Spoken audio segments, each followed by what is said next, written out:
Hi friends, మీకు ఈ video నచ్చితే లైక్ చేయండి, సబ్స్క్రైబ్ చేయండి. స్వప్నని చూసి తెలియకుండా కుందరపు బొమ్మలా ఉన్నావక్క అని చెప్పేసి అంటూ ఉంటుంది.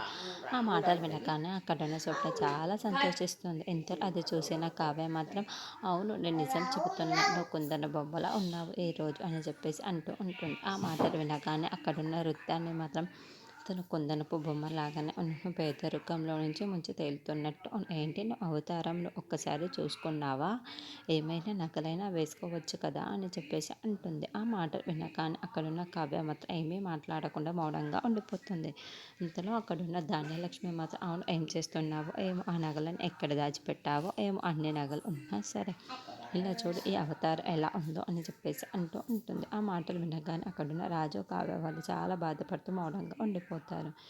ఇంతలో ధనలక్ష్మి మాత్రం, ఏంటి ఆ అవతారం చూస్తూ ఉంటేనే నీతో రావాలనిపించటం లేదు, నువ్వు ఇలా ఉండటం ఏంటి, నగలు ఉన్నాయి కదా అవి వేసుకోండి అని చెప్పేసి అంటూ ఉంటుంది. ఆ మాటలకి అక్కడున్న కావ్య మాత్రం, నాకు ఇలా ఉండడమే ఇష్టం అని చెప్పేసి అంటుంది. ఇంతలో అక్కడున్న ధాన్యలక్ష్మి మాత్రం, లాకర్లో పెట్టుకుంటే ఏమొస్తుంది చెప్పు, ఒకసారి బయటికి తీస్తేనే కదా తెలుస్తుంది అని చెప్పేసి అంటుంది. ఇంతలో వాళ్ళ అత్తయ్య కూడా, ఏంటి కావ్య నేను ఇచ్చిన నగలు నీ దగ్గర ఉంటాయి కదా, అవైనా కనీసం వేసుకొని రావాలి కదా, ఎందుకు ఇలా వచ్చేసావు అని చెప్పేసి అంటుంది.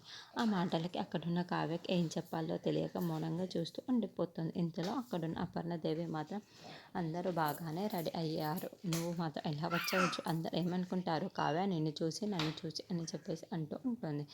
ఆ మాటలకి అక్కడున్న రాజు కావ్య వాళ్ళు మాత్రం ఏమీ మాట్లాడకుండా వాళ్ళ పరిస్థితులను చెప్పుకోలేక ఉండలేక అలా మౌనంగా ఉండిపోతూ ఉంటారు.